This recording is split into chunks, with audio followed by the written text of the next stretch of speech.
In order to master any subject, you need to read your given textbooks and syllabus. That said, most of the students either do not like textbooks or hate them. They are dry, boring, stifled with strange words and expressions. But the main problem with textbooks is they are not pleasant to read. Why are textbooks written in such a way that is not enticing for students? You have to understand where textbooks come from. They are based on a syllabus that some government agency have developed. The syllabus is not wrong.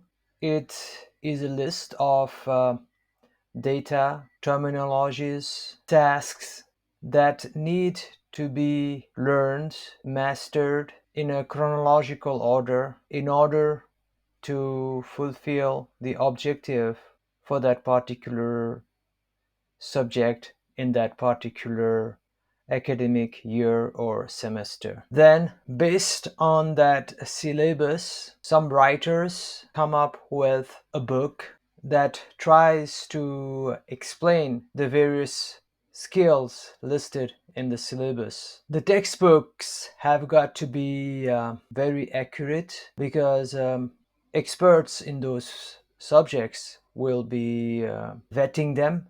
The terms used in the definitions, in the various proofs, have to be standardized. There are so many eyes on the content of the textbook that no writer can dare to make the textbook less formal and heavy. Consequently, we have a book that is accurate but is not able to help the student or the reader understand. The writers of your textbook do not have the opportunity to deviate from the standard explanations containing the standard terminologies, diagrams, equations. However, the undesired consequence of textbooks is that it will lack in informal, juicy,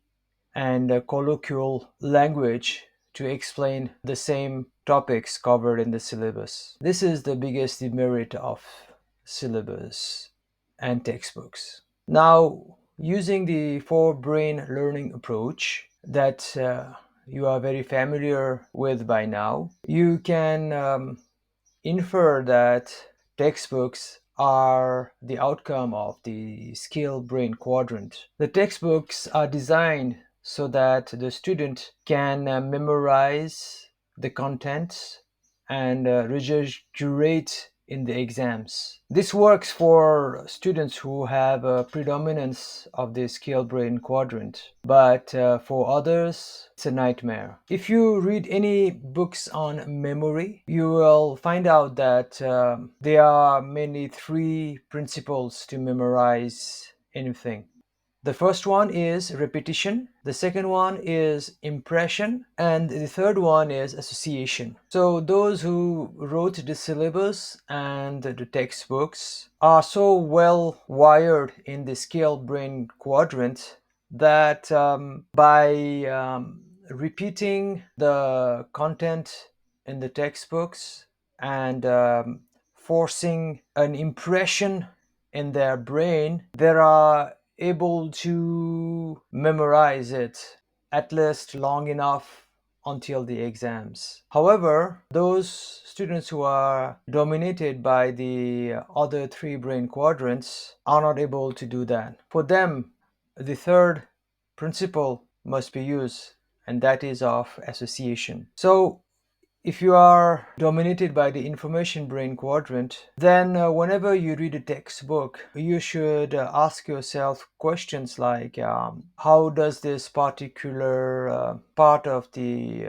syllabus or textbook relate to things that I see in daily life? In this way, you will develop an association with the content, and in this way you'll be able to memorize it. Today you have Google, YouTube, and ChatGPT or Gemini. You do not have to get out of the house and find the library, then find a particular section, look in the book catalog, and look at that book which would contain the information that you are seeking. Today, all you need to do is take your phone out or open your computer and type in the search bar what you are looking for. By doing research parallelly while you are reading your textbook will help you retain the data that you are reading. For those who are dominated by the knowledge brain quadrant, the best way to enjoy reading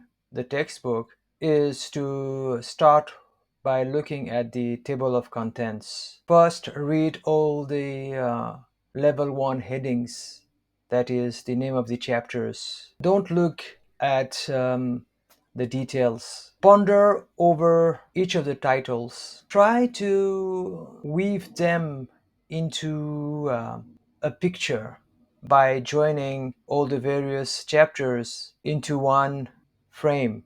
What are all these chapters about? How are they related? If you do not understand a particular word in the title of the chapter, make sure that you Google it or look in the online dictionary. You cannot afford not to understand even a single word in the chapter title. At first, do not try to understand the details.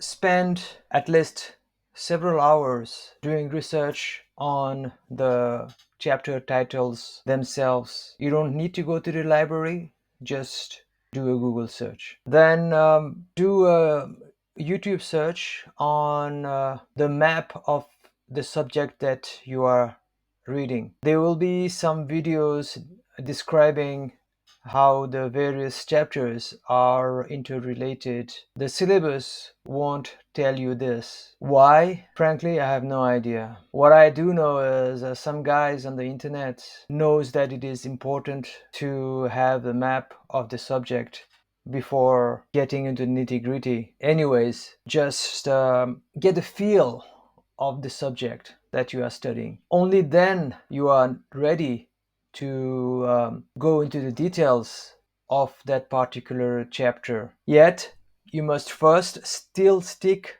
to the table of contents. There will be a detailed version of the table of contents. So for each chapter, try to read the details. Mind you, it will always be a logical format. It will start with a definition, the terminologies, then slowly it will become more complicated and intricate with theories, examples, and at the end there will be questions. Repeat the process for all the chapters. Now you have a big picture view of that particular subject. This makes you ready to benefit from whatever the textbooks has got to offer. Thereafter, you can use the technique I gave for those who are dominated by the information brain quadrant. That is to find daily use of the theory that would be given. Also, look for YouTube videos where they would explain the same content in simple layman's language. If English is not your first language, then look for the same content in your native language. Try to understand in any possible way that makes sense to you. Once you understand, the next problem is to use the principles of repetition and impression in order to memorize the exact words in the textbooks so that you can write them in the exams. In this way, you have learned how to use the association principle in the process of memorizing. For those who are dominated by the wisdom brain quadrant, you have to take it one step further and try to link the chapters and the subsections, units with anything that interests you. It could be your hobbies or whatever ideas you are having at that particular time. By building the bridges between the theory that you are reading and some unrelated topics in your mind, you will increase the level of association that is required for you to be able to memorize the textbook. So, in this way, you learned that even to read a textbook properly, the forebrain learning approach is very useful. I did not know it myself at that time when I was a student, but this is exactly what I did. So for me, reading a textbook was not a burden. In those days, there were out books and reference books because there was no internet. Now you have the world's library at your fingertips. Reading a textbook is no more a challenge and banging your head against the wall. You can enjoy textbooks now.